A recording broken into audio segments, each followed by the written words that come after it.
My name is Sarah Williams, and I'm 28 years old. My entire life I'd dreamed of getting my MBA from Wharton. After 5 years of grueling work and sacrifice, I'd saved $120,000 for tuition. Then one day, it vanished. My parents had emptied my account to buy my sister Jessica her dream house. I was devastated until my Uncle Jake stepped in with a plan that would change everything. Let me know in the comments where you're watching from. Hit that like and subscribe button, and stick around to see how my family's betrayal turned into the sweetest form of justice. I grew up in Minneapolis as the older daughter in what looked like a normal family from the outside. My father, Brian, worked as a financial advisor at a regional firm, and my mother, Linda, was an elementary school teacher. But inside our home, the dynamics were anything but normal. From the time my sister Jessica was born, when I was 3, there was a clear pattern of favoritism. Jessica was the golden child who could do no wrong, while I was constantly held to impossible standards. When we were kids, my straight A's were expected and received with casual nods, while Jessica's C's were celebrated with ice cream outings and effusive praise for her effort. I still remember my 10th birthday when I asked for a bicycle.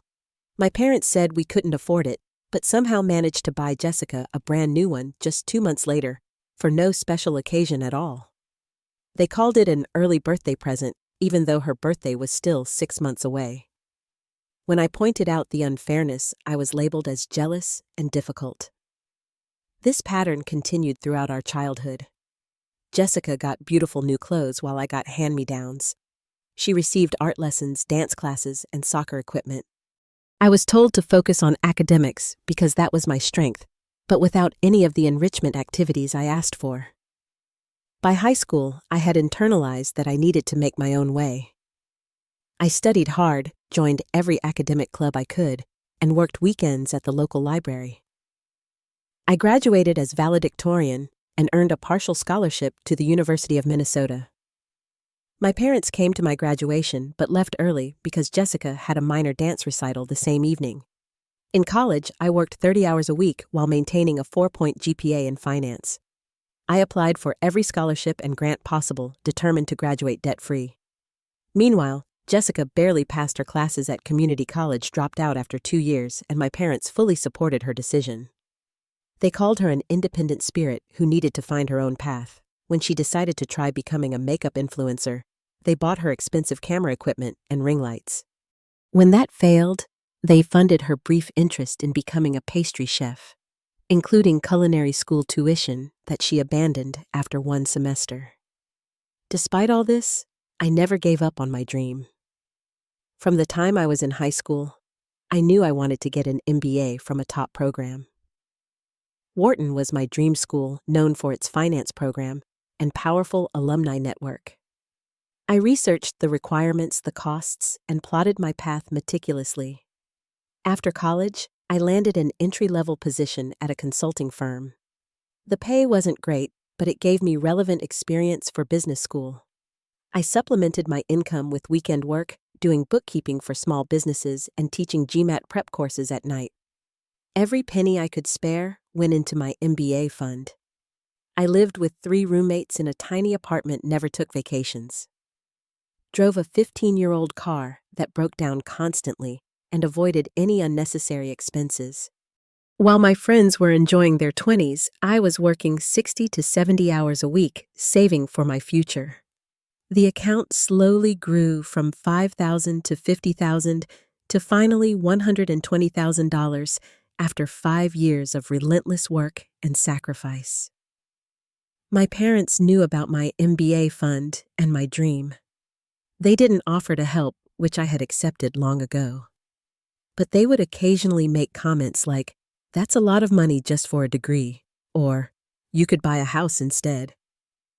I ignored these remarks, staying focused on my goal.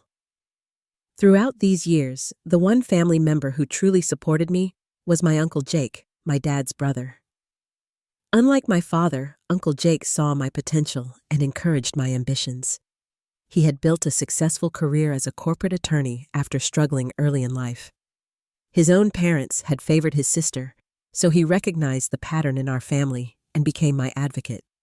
Uncle Jake would regularly check in on my progress, offer advice on my applications, and even helped me prepare for interviews.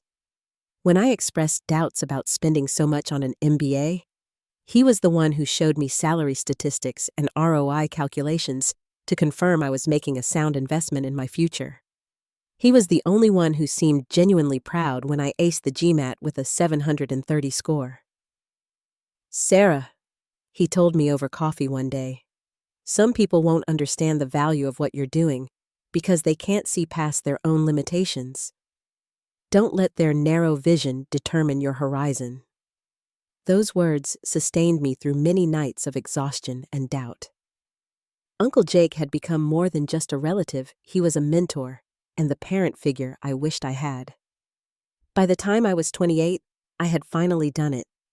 I had saved $120,000 in my dedicated MBA fund account, and I had been accepted to Wharton's program.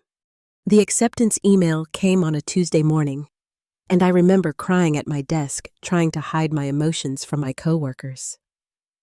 I had done what everyone except Uncle Jake thought was impossible. The deposit to secure my spot was due in 2 weeks, and I was ready. I had kept the money in a separate savings account that I rarely touched, watching it like a hawk and checking the balance weekly just to reassure myself that my dream was getting closer. The account was solely in my name, though it was at the same bank my family had used since I was a child. Looking back, I should have been more careful. I should have moved the money to a different bank entirely. But I never imagined that the people who were supposed to love me the most would betray me so completely. The day that changed everything started like any other. I was at work counting down the days until I would submit my deposit to Wharton when I decided to check my account during lunch to make sure everything was in order. I logged into my banking app, something I did routinely, expecting to see my carefully accumulated $120,000 waiting for its purpose.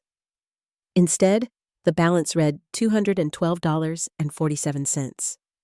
At first, I thought there must be some mistake. Perhaps I had logged into the wrong account. I checked again, and my heart started racing.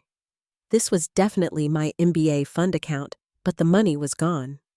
I scrolled frantically through the recent transactions and saw a withdrawal for $119,787.53 from 3 days ago.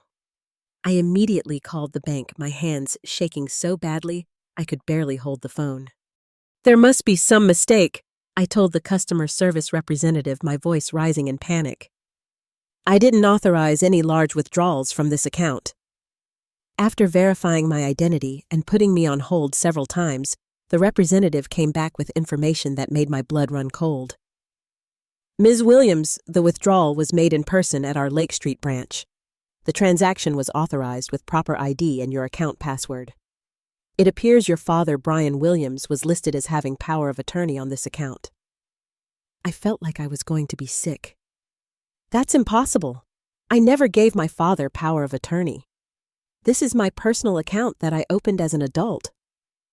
After more investigation, the representative explained that when the account was originally opened, my father had been added with power of attorney since it was opened at the same branch where our family had banked for years.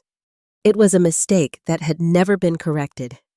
A technicality I never knew about because I had opened the account when I was barely 18 and had simply trusted the bank.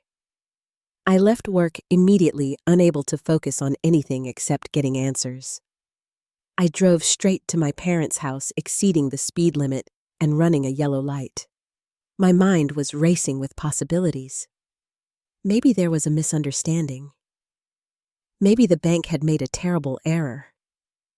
Maybe my father had moved the money to a different account for safekeeping. But deep down, I already knew. I arrived at my parents' suburban home to find both their cars in the driveway, along with my sister's SUV. I didn't even bother knocking, using my old key to burst through the front door. The scene I walked into is forever seared into my memory. My parents, Jessica, and her husband, Tom, were sitting in the living room, champagne glasses in hand, looking at house listings on a laptop. They looked up in surprise when I entered, but there was something else on their faces too. guilt. "What did you do?" I demanded, my voice shaking. "What did you do with my money?" My father cleared his throat, setting down his champagne glass carefully. "Sarah, calm down. We were going to tell you." "Tell me what?" I was screaming now, unable to control the rage and betrayal surging through me. "Tell me why my MBA fund is empty. Tell me why $120,000 that I worked for is gone." My mother stepped in her voice, taking on that soothing teacher tone she used when she thought I was being unreasonable. "Honey, we borrowed the money. Jessica and Tom found the perfect house, but they needed help with the down payment. It's their dream home, and with the baby coming." "Baby!" "What baby?" I looked at my sister, who had the audacity to smile and put her hand on her stomach. "I'm pregnant, 12 weeks. We were going to announce it this weekend." Jessica beamed as if this explained everything. I couldn't believe what I was hearing. "So, you stole my money? Money I've been saving for 5 years. Money that was for my education." "We didn't steal it," my father said firmly. "We're family. We're just reallocating family resources to where they're needed most right now. Jessica is starting a family. They need a house." Tom at least had the decency to look uncomfortable staring at the floor while my father spoke. "You had no right," I said, my voice dropping dangerously low. "That was my money. Mine. I worked 3 jobs for years to save that." "And you can do it again," my mother said, as if she was offering a reasonable solution. "Or take out loans like most students. You don't really need to go to such an expensive school anyway. The state university has a perfectly good MBA program." I stood there speechless, with rage and disbelief. The casual way they dismissed my dreams, my work, my sacrifices was staggering. Jessica finally spoke up, her voice whiny and defensive. "It's not like we're not going to pay you back. Eventually. But this house is perfect, and we would have lost it if we waited. It's an investment, Sarah. And family helps family." "When have you ever helped me?" I asked quietly. "When have any of you ever put me first?" The room fell silent. Then my father stood up, his face hardening. "That's enough, Sarah. You're being selfish. Your sister is pregnant. They need stability. A house is a necessity. An MBA from a fancy school is a luxury." I looked at each of their faces, searching for any sign of remorse or understanding. There was none. Just entitlement and annoyance that I was making a scene. "You've always chosen her over me," I said, tears finally breaking through. "Always, and now you've stolen my future." "Don't be so dramatic," my mother sighed. "It's just money. You can make more." "Just money?" I repeated incredulously. "It's my deposit for Wharton. It's due in 2 weeks. I'll lose my spot." "Then go somewhere cheaper," Jessica shrugged. "Or wait a year. It's not the end of the world." I stared at my sister, this stranger who had been given everything while I worked for scraps. In that moment, I realized that nothing I said would make them understand. They would never see me as worthy of the same consideration they gave Jessica without hesitation. "This isn't over," I said, finally backing toward the door. "What you did is illegal. It's theft." My father laughed dismissively. "Good luck proving that. The bank confirmed I had legal access to the account. Besides, you wouldn't sue your own family." As I walked out, I heard Jessica call after me. "Don't be like this. Sarah, be happy for me for once." I got into my car and drove away, tears blurring my vision. My entire world had just collapsed, and the worst part was that the people who destroyed it couldn't even see what they had done. I don't remember much of the drive from my parents' house to my apartment. I was on autopilot, tears streaming down my face, my mind a chaotic whirl of disbelief and despair. When I finally made it home, I collapsed on my bed and sobbed until I had no tears left. My roommate, Tara, found me there hours later, curled into a ball, staring blankly at the wall. She coaxed the story out of me in fragments, her expression growing increasingly horrified as she understood the magnitude of what had happened. "You need to call the police," she said immediately. "This is theft, plain and simple." But I knew it wasn't that straightforward. My father's name was on the account. The bank had confirmed he had legal access. It would be my word against his, and given my family's standing in the community and my father's career in finance, I wasn't confident the police would take me seriously. Still, I had to do something. The deadline for my Wharton deposit was approaching rapidly. With shaking hands, I called the admissions office the next morning to explain my situation. "I'm so sorry, Ms. Williams, but we can't hold your spot without the deposit," the administrator said sympathetically. "We have a waiting list of qualified candidates. The best we can do is defer your admission to next year, but you would need to reapply." I hung up feeling a fresh wave of despair. 5 years of sacrifice gone in an instant. The future I had planned so carefully slipping away because of my own family's betrayal. I called in sick to work for the first time in years. I couldn't face anyone, couldn't pretend that my world wasn't falling apart. I spent the day alternating between numbness and rage, checking my phone constantly to see if my parents had come to their senses and called to apologize to promise to return my money. They hadn't. Instead, around midday, I received a text from Jessica. "I know you're upset, but you're ruining what should be a happy time for me. Mom and Dad are really hurt by your reaction. When you've calmed down, we should talk about a repayment plan. Maybe we can give you a little each month after we're settled in the house." I stared at the message in disbelief. A little each month. At that rate, it would take decades to repay my $120,000. I didn't respond. The next day, I forced myself to go to work, though I was just going through the motions. My boss noticed my distraction and asked if everything was okay.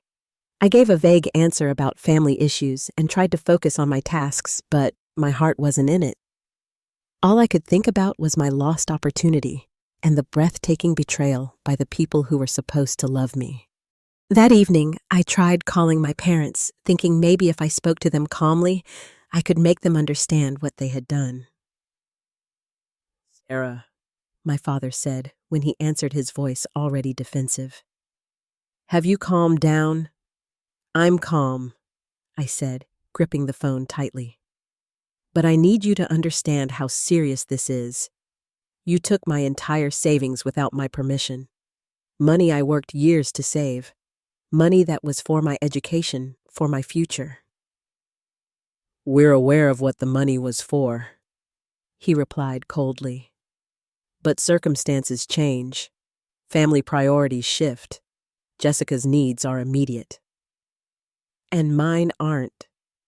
I asked, struggling to keep my voice level. "I'm about to lose my spot at Wharton. Do you have any idea how hard I worked to get accepted? How much that opportunity means to me? There are other schools, Sarah, cheaper schools that don't require you to drain your savings." I took a deep breath. "The money is mine. I earned it. I need it back." "That's not possible right now," my mother chimed in, apparently on speakerphone. "The money has been committed to the house down payment. The paperwork is already being processed." "Then take out a loan," I suggested, "like you told me to do." "That wouldn't be responsible with a baby on the way," my father replied, as if he was explaining something to a child. "Jessica and Tom need to avoid debt right now." "But it's fine for me to go into debt, for my plans to be derailed, for my future to be put on hold." "You're being melodramatic. Your future isn't on hold. It's just taking a different path." "A path I didn't choose," I said bitterly. "Life rarely goes according to plans, Sarah," my mother said with false wisdom. "You need to be more flexible, more understanding of others' needs. Like Jessica has always been so understanding of mine." I couldn't help the sarcasm that crept into my voice. "That's enough," my father snapped. "Your attitude is exactly why we didn't discuss this with you beforehand. We knew you wouldn't understand." "You didn't discuss it with me because you knew what you were doing was wrong," I responded. "You knew I would never agree to give Jessica my MBA fund." "It's done, Sarah," my mother said with finality. "The money has been used. You can either accept that and move forward as a family, or you can continue this tantrum and damage your relationship with all of us." I hung up without another word, the familiar feeling of being gaslit and dismissed washing over me. They had stolen from me, and somehow I was the villain for being upset about it. Later that night, Jessica sent me more texts alternating between guilt trips and condescension. "Families should support each other. I would do the same for you," one message read, as if she had ever done anything for me. "You're being so selfish. There's a baby involved now," read another, as if her pregnancy justified theft. "Maybe this is a sign you should reconsider such an expensive degree," a third suggested, as if my careful planning and hard work meant nothing. I stopped reading after that, turning off my phone and curling up in bed, feeling more alone than I ever had in my life. The next few days were a blur of misery. I went through the motions at work, came home, and stared at the walls of my apartment. I researched loans, but with my savings gone, I couldn't possibly secure enough funding in time to make the Wharton deposit. I looked into cheaper MBA programs, but my heart wasn't in it. I had worked specifically for Wharton, had tailored my entire application and career to that program. It felt like giving up to settle for less, especially under these circumstances. Friends tried to help, but they couldn't fully understand. Most of them came from families that supported them parents who would never dream of doing what mine had done. Their advice, while well-intentioned, rarely acknowledged the depth of the betrayal I was experiencing. "Just cut them off," one friend suggested, as if family ties could be severed so easily. "Take them to court," another said, not understanding the complexity of the situation legally and emotionally. A week after discovering the theft, I reached my lowest point. I had lost weight, wasn't sleeping, and could barely focus at work. The Wharton deposit deadline was just days away, and I had no solution. I sat on my bathroom floor that night, sobbing uncontrollably, feeling like everything I had worked for had been for nothing. In that moment of complete despair, I remembered Uncle Jake. He had always been in my corner, had always understood the family dynamics better than anyone. With shaking hands, I picked up my phone and called him, not caring that it was nearly midnight. He answered on the third ring, his voice alert despite the hour. "Sarah, is everything okay?" And just like that, the dam broke. I told him everything, the words pouring out between sobs, the whole ugly story of betrayal and loss. "I don't know what to do," I finished, my voice hoarse from crying. "I'm going to lose everything I've worked for." There was a long silence on the other end of the line. When Uncle Jake finally spoke, his voice was calm, but had an undercurrent of steel I had never heard before. "Sarah, listen to me carefully," he said. "This isn't over. Not by a long shot. I'm coming to Minneapolis tomorrow. Don't do anything until I get there. Don't talk to your parents. Don't respond to Jessica. Just go to work and wait for my call. Can you do that?" For the first time in a week, I felt a flicker of hope. "Yes, I can do that." "Good. Try to get some sleep. I promise you we're going to fix this." I hung up the phone, still sitting on my bathroom floor, but something had changed. Uncle Jake's confidence had given me something to hold on to, a lifeline in the darkness. I didn't know what he planned to do, but for the first time since discovering the theft, I allowed myself to believe that maybe, just maybe, this wasn't the end of my dream. Uncle Jake flew in from Chicago the next day, texting me to meet him for lunch at a quiet restaurant downtown. I arrived to find him already seated, his laptop open, and several files spread across the table. At 52, my uncle was an imposing figure, tall and fit with prematurely silver hair that only added to his authoritative presence. As a partner at a prestigious corporate law firm, he radiated competence and control qualities I desperately needed in my corner right now. He stood and embraced me when I approached, then held me at arm's length, his keen eyes taking in my exhausted appearance. "You look like hell," he said frankly, but with kindness. "I feel like it," I admitted, sliding into the booth across from him. Jake ordered for both of us, then got straight to business. "I need to know exactly what happened from the beginning. Every detail matters." I recounted everything again, more coherently this time. The discovery of the missing money, the confrontation at my parents' house, the follow-up conversations, the bank's confirmation that my father had legal access to the account. Jake took notes as I spoke, occasionally stopping me to ask clarifying questions. "And you've known about this account information for how long? Did your father ever contribute to this account? Did you ever explicitly tell your parents they could not access this money?" When I finished, he nodded grimly. "This is worse than I thought. Your parents didn't just make a bad judgment call, they committed fraud, plain and simple. The power of attorney designation on your account was for when you were a minor. It should have been removed when you turned 18. The fact that the bank failed to do that is their error, but your father exploiting that error is illegal." Hope flickered inside me. "So I can get my money back?" "Yes," Jake said firmly. "But the how is complicated. Taking legal action against your own family is messy, time-consuming, and would likely permanently damage relationships. It's a valid option, but before we go nuclear, I want to try some other approaches." He pulled out his phone and made several calls while I picked at my lunch, unable to eat much. I watched as he spoke with colleagues, his voice shifting from conversational to professionally stern and back again. He was calling in favors, utilizing connections, building some kind of strategy that I couldn't fully grasp. After the last call, he turned back to me. "Here's what we're going to do. First, you need to secure your spot at Wharton. I'm going to loan you the deposit money." "Uncle Jake, I can't accept that." I started to protest, but he held up a hand. "It's a loan, not a gift.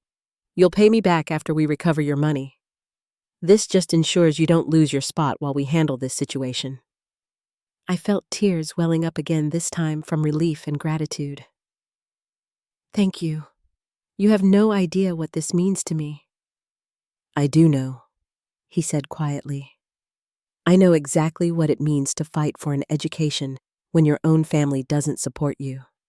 Now the second part of the plan is to document everything. I need you to write down every conversation you've had about this money with dates and as much detail as you can remember.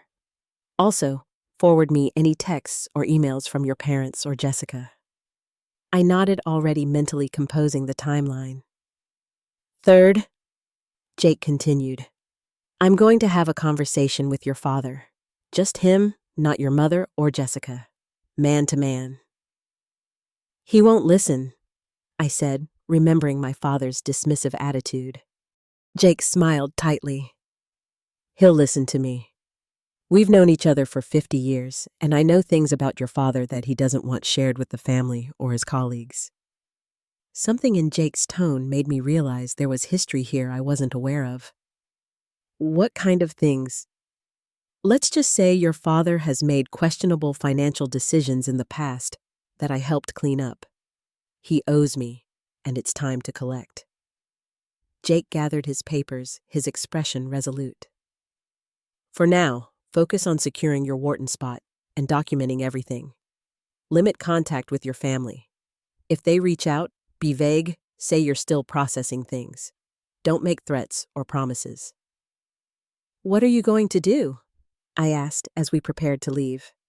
"I'm going to remind your father that actions have consequences," Jake said, his voice grim, "and that some bridges once burned can never be rebuilt." That afternoon, I called Wharton and arranged to make the deposit the weight on my chest, easing slightly, knowing my spot was secure. Then I spent hours documenting every interaction, every text, every conversation related to my MBA fund. It was emotionally draining to relive it all, but also empowering to see the pattern of manipulation laid bare in black and white. Meanwhile, Jake went to confront my father. I didn't know the details of their meeting until much later, but I imagined it was tense. My father had always been slightly intimidated by his more successful older brother, and Jake knew exactly which buttons to push. That evening, Jake called me. "Phase 1 complete," he said, sounding satisfied. "Your father was surprised to see me." "Did he agree to return the money?" I asked hopefully. "Not yet.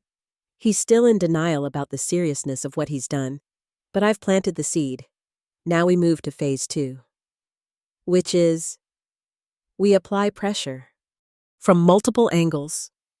I could hear the strategic thinking in his voice. "I've spoken with a colleague at the State Banking Commission about the bank's failure to remove the power of attorney designation. They're very interested in this case as a potential regulatory issue." "Will that help get my money back?" I asked, trying to understand the strategy. "Indirectly, yes. The bank will want to avoid regulatory scrutiny. They might pressure your father to resolve this privately." Jake paused. "I've also spoken with some contacts at your father's firm. Nothing explicit, just questions about their policies regarding employees and financial impropriety."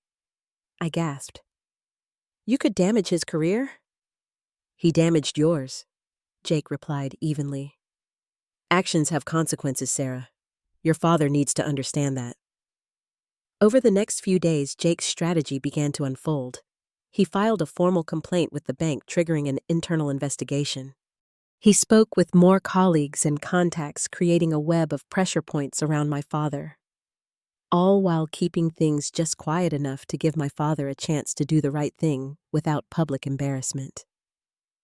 3 days after Jake arrived in Minneapolis, he made a discovery that changed everything.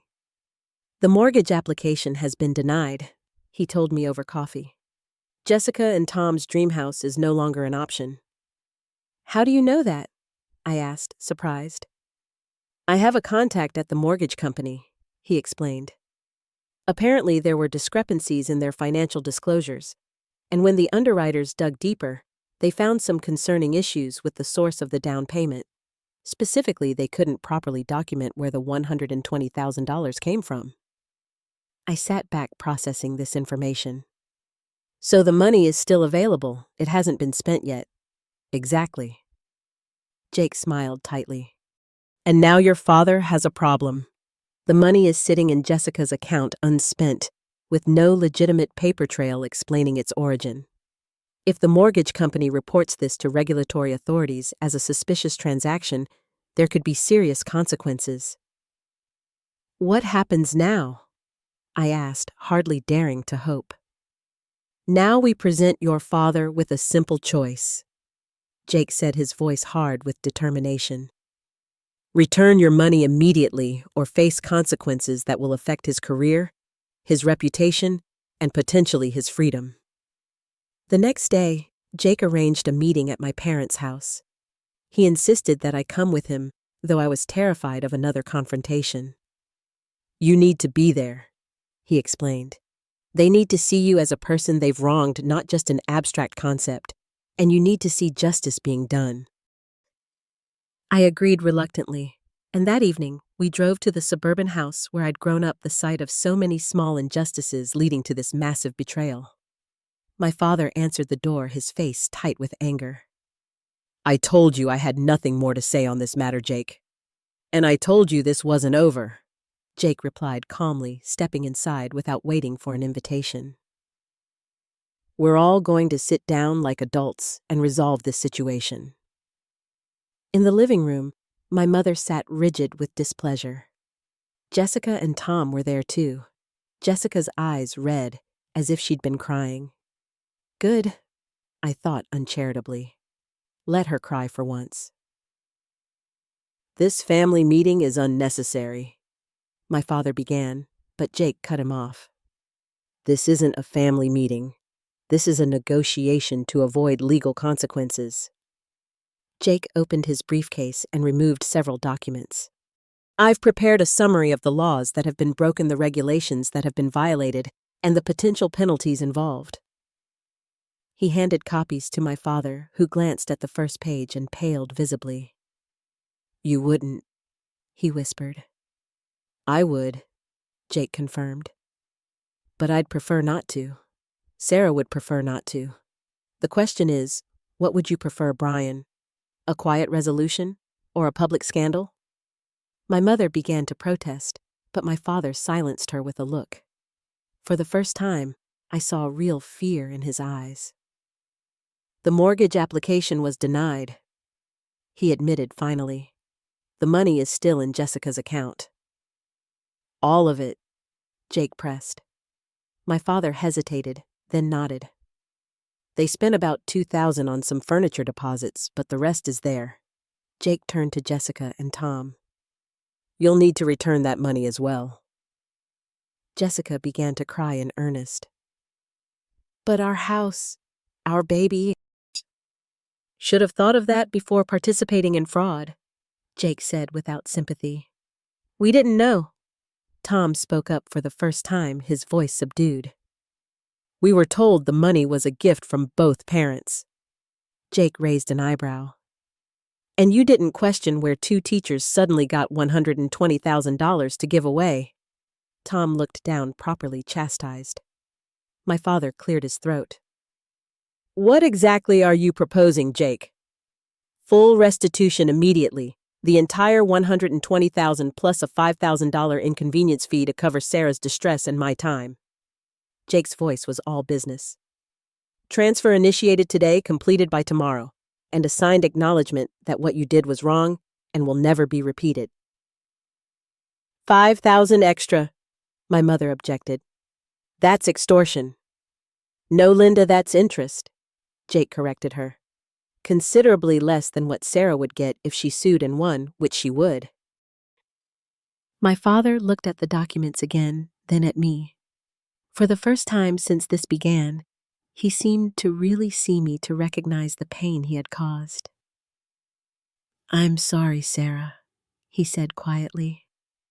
I convinced myself we were just borrowing the money, that we would pay it back eventually. I didn't think about what it would do to your plans, your future. I wanted to believe him, but trust once broken is not easily repaired. If you're truly sorry, you'll return my money.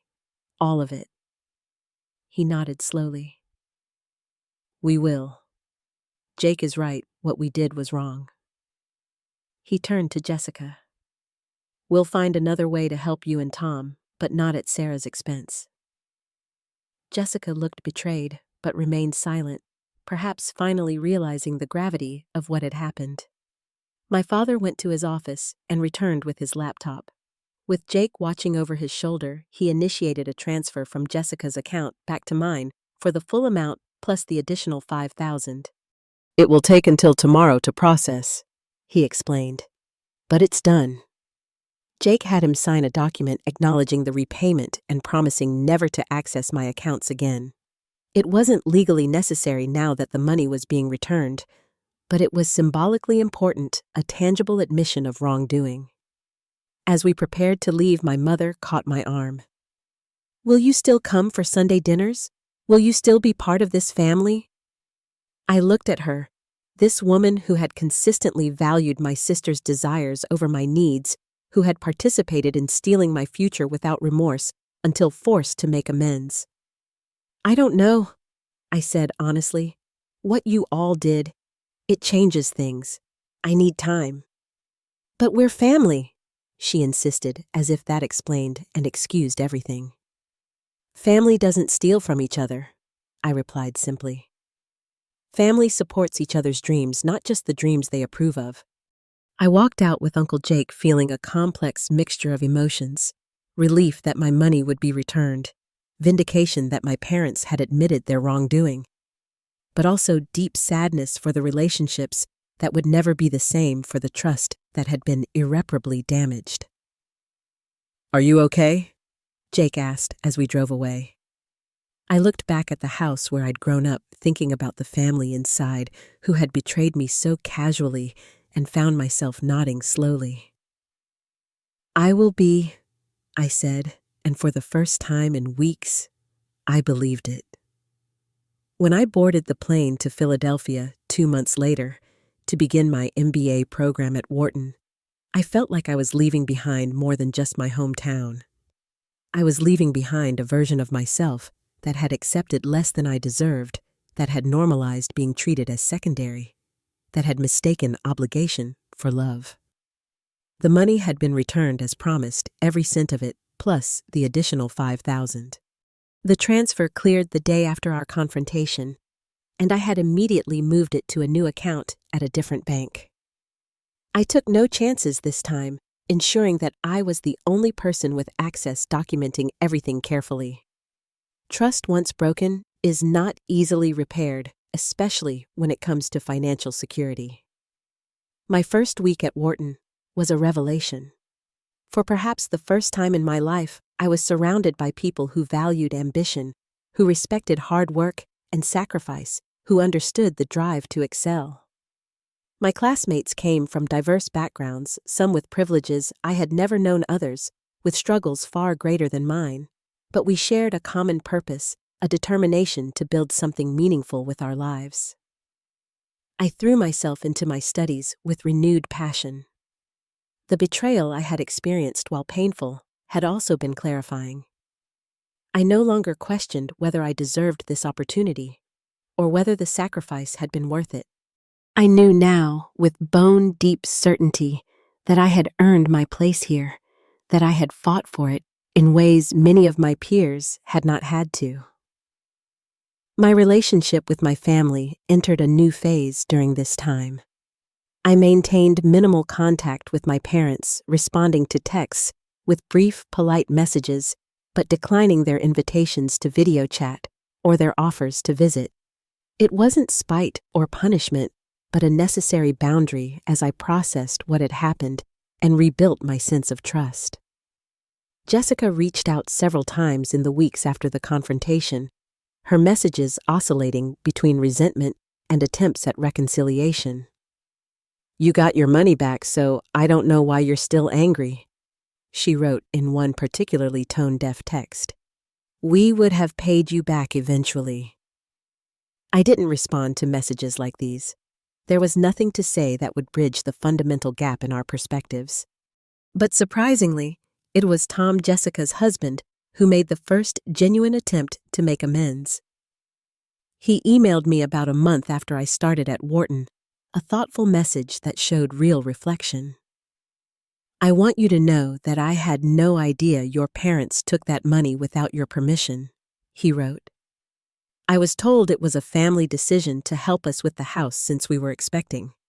That doesn't excuse my part in it. I should have asked more questions. What happened to you was wrong, and I'm truly sorry for my role in it, however passive. If there's ever anything I can do to make it right, please let me know." I appreciated his honesty and responded with equal candor, explaining how the theft had affected me, how close I had come to losing my spot at Wharton.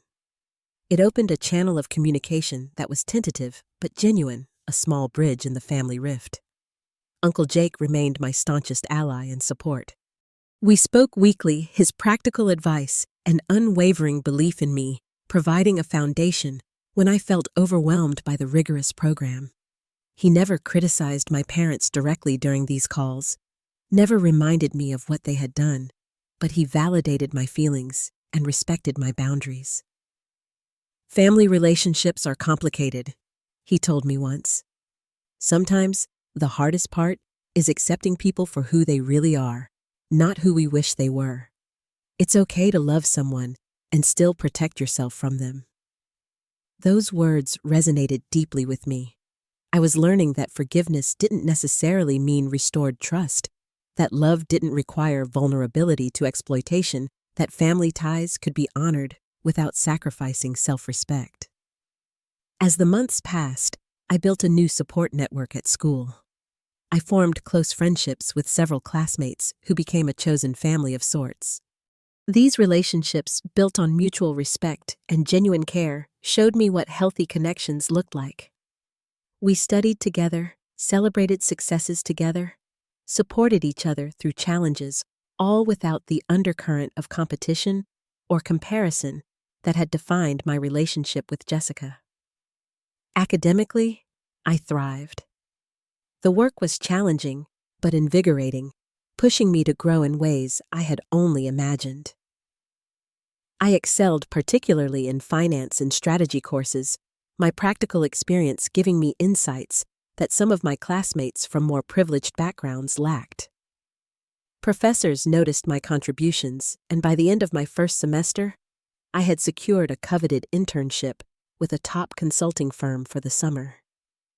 The physical distance from my family allowed me space for emotional healing. I began seeing a therapist through the university's counseling services, working through the patterns of my childhood and the recent trauma of betrayal. Gradually, I came to understand that my parents' behavior wasn't really about me at all, but about their own limitations, their own unexamined biases, their own inability to see beyond conventional expectations. The golden child scapegoat dynamic is common in dysfunctional families, my therapist explained. It's not that they love Jessica more than you, but that they've assigned roles to each of you that fulfill some need in the family system. Breaking free of that system is painful but necessary for your health. This perspective helped me release some of the hurt and resentment I had carried for so long. I couldn't change my parents or my sister, but I could change how I responded to them, how much power I gave their opinions and actions over my life. By the time Christmas break approached, I felt strong enough to consider a brief visit home. Not to stay with my parents, but to spend a few days in Minneapolis, staying with friends and meeting my family on my own terms. It was a test both for them and for me to see if any new relationship was possible. The visit was awkward but civil. My parents were cautious around me, as if afraid I might bring up the theft at any moment. Jessica was visibly pregnant now, showing in her second trimester, and seemed torn between jealousy of my new life and a desire for reconciliation. Tom was surprisingly warm, making genuine efforts to engage me about my studies and experiences at Wharton. We managed to get through a Christmas dinner without major conflict, exchanged modest gifts, and parted with tentative plans to try again in the future. It wasn't the comfortable family gathering of Hallmark movies, but it was a beginning, a small step toward whatever new relationship might be possible. Back at Wharton for my second semester, I felt a renewed sense of purpose. The betrayal that had nearly derailed my dreams had instead become a catalyst for growth, pushing me to assert boundaries, to value myself, to build relationships based on mutual respect rather than obligation. I threw myself into new challenges, joining a student investment club, participating in case competitions, networking with alumni. My confidence grew with each small success, each obstacle overcome. The woman who had once believed she needed her family's approval was being replaced by one who knew her own worth, who trusted her own judgment, who was building a life on her own terms. By the end of my first year, I had secured a summer position at a prestigious consulting firm with a strong possibility of a full-time offer after graduation. The salary would be more than triple what I had earned before business school, vindicating my decision to invest in my education, despite the obstacles placed in my way. I shared this news with Uncle Jake first, his pride in my accomplishments, meaning more than any recognition from my parents could have. "I always knew you had this in you," he told me. "The strength, the determination, the brilliance. All you needed was the chance to show it." I thought about the long journey that had brought me here, the years of saving the betrayal that nearly ended my dream, the intervention that saved it, and all the growth that had come after. "No," I corrected him gently. What I needed was someone who believed in me enough to fight for me when I couldn't fight for myself. "I'll never forget what you did, Uncle Jake." "You did the hard part," he insisted. You built something from nothing. You refused to give up on your dreams. I just helped clear an obstacle." But we both knew it was more than that. In a family that had consistently chosen my sister's wants over my needs, Uncle Jake had been the one person who saw me clearly, who valued my potential, who was willing to intervene when injustice threatened to derail my future. His intervention hadn't just saved my MBA fund, it had shown me what real support looked like, what real family should be. And that lesson was perhaps even more valuable than the degree I was working toward. As I moved into my second year at Wharton, I carried with me not just the academic knowledge from my courses, but the deeper wisdom born from adversity.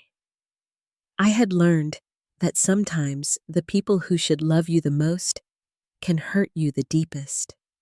That standing up for yourself isn't selfish, it's necessary. That family is defined by actions, not blood. That sometimes you have to lose what you thought you had to find what you truly deserve. These were not lessons I would have chosen, but they had shaped me nonetheless, forging a stronger, more resilient version of myself. A woman who knew her worth and wouldn't settle for less. A woman who understood that real love uplifts rather than diminishes. A woman who would never again allow anyone to steal her dreams. 2 years have passed since I walked across the stage at Wharton's graduation ceremony, MBA diploma in hand, Uncle Jake cheering loudly from the audience. So much has changed in that time, both professionally and personally, that sometimes I barely recognize my old life, my old self. The investment banking position I accepted after graduation has been challenging but rewarding. The hours are long, the pressure intense, but the work engages me in ways my previous jobs never did. I've been promoted once already, my managers noting my analytical skills and determination as particular strengths. The salary is more than I ever imagined earning, allowing me to live comfortably in Philadelphia, while aggressively paying off the small amount of student loans I took out for living expenses during my MBA. One of the first things I did after receiving my signing bonus was to repay Uncle Jake the deposit money he had loaned me. He tried to refuse, suggesting I consider it a graduation gift, but I insisted. It wasn't about the money itself, but about completing the circle, about standing on my own 2 feet entirely. "I'm proud of you, Sarah," he said as he finally accepted the check. "Not for the degree or the job, though, those are impressive. I'm proud of who you've become through all of this, the strength and wisdom you've gained." His words meant more to me than any accolade or promotion. Uncle Jake had seen me at my lowest point and helped me find a path forward. His belief in me had been a foundation when everything else crumbled. My relationship with my parents and Jessica has evolved in complex ways since the MBA fund incident. There is a distance now that wasn't there before, a caution on both sides. We speak occasionally, exchange holiday greetings, maintain the facade of family, but the easy trust and emotional intimacy that should characterize parent-child relationships is absent. My mother still occasionally tries to pretend nothing happened to paper over the betrayal with small talk and invitations. "We miss you," she'll say during our infrequent phone calls. "When will you come visit?" I'm polite, but non-committal. The truth is, I'm not sure I'll ever feel completely comfortable in their home again. The memory of that day discovering my account empty the casual way they dismissed my dreams still stings when I let myself dwell on it. My father is more subdued in our interactions, a shadow of shame still lingering in his demeanor. He asks about my work offers, cautious congratulations for my accomplishments, but never directly references what happened. It's as if by not speaking of it, he can pretend it wasn't as bad as it was. Jessica had her baby, a boy named Ethan, who is now a toddler. She and Tom eventually purchased a more modest house than the one they had originally wanted, with a traditional mortgage and without stealing anyone's savings. She sends me pictures of Ethan occasionally, and I respond with appropriate admiration, maintaining the minimal connection of distant relatives rather than the closeness of sisters. Surprisingly, Tom has become something of a bridge in the family. He reaches out independently, sometimes sharing updates about their lives, but also expressing genuine interest in mine. Of all my family members, he seems to be the only one besides Uncle Jake who fully grasped the magnitude of what was done to me and who has made consistent efforts to make amends. Jessica still doesn't really get it, he confided during one phone call. She thinks you're holding a grudge over money that was eventually returned. I try to explain that it was never just about the money, but about the betrayal, about what it revealed about how they see you. But it's hard for her to see beyond herself sometimes. I appreciated his honesty, his willingness to acknowledge the dysfunction without making excuses for it. It's allowed us to develop a tentative friendship that exists separate from my strained relationship with Jessica. Beyond my family, I've built a rich life filled with meaningful connections. Many of my Wharton classmates have become close friends, our shared experiences creating bonds that feel more like family than many of my blood relationships. I've developed a particular interest in mentoring first-generation college students and those from backgrounds without financial privilege, sharing what I've learned about navigating educational systems and professional environments without family support. I volunteer monthly with a program that helps high school students from low-income communities prepare for college applications, offering guidance on essays, interviews, and financial aid.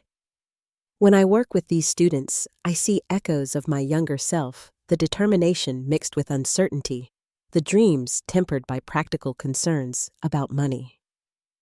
You're an inspiration to them, the program director told me recently. Not just because of your success, but because you understand their struggles. You show them it's possible. I'm not sure I see myself as an inspiration, but I do understand what it means to fight for your dreams when the people who should support you don't. If my story helps even one student persist despite obstacles, it gives meaning to what I went through. The most profound change, though, has been internal. I've learned to trust myself, to value my own judgment, to set boundaries without guilt. I've recognized patterns from my childhood that were harmful and worked consciously to break them. I no longer seek approval from people who consistently undermine me. I no longer make myself smaller to make others comfortable. In therapy, I've come to understand that the golden child scapegoat dynamic that defined my relationship with Jessica wasn't just about my parents' favoritism. It was a family system that required us each to play certain roles that benefited everyone except me. Breaking out of that system wasn't just necessary for my education and career, it was essential for my emotional health and personal growth. Family patterns are powerful, my therapist explained. They're established over generations and maintained because they serve some function, even if that function is dysfunctional. Changing those patterns requires tremendous courage. I think about that often, about the courage it takes to redefine family on your own terms, to love without being exploited, to maintain connections without sacrificing self-respect. It's not an easy balance to strike, and I'm still learning, still growing, still finding my way. Uncle Jake remains a constant in my life, a model of what healthy family support looks like. We speak regularly, share holidays when possible, celebrate each other's successes. He's shown me that blood connections can be nurturing rather than draining, that family can uplift rather than diminish. The true measure of family is how they treat you when it costs them something, he told me once. Anyone can be supportive when it's easy, when your needs align with theirs. The test comes when your dreams require sacrifice or challenge their expectations. By that measure, Uncle Jake has been more family to me than those who share my name. He stood up for me when it meant confronting his own brother. He fought for my future when it would have been easier to stay out of it.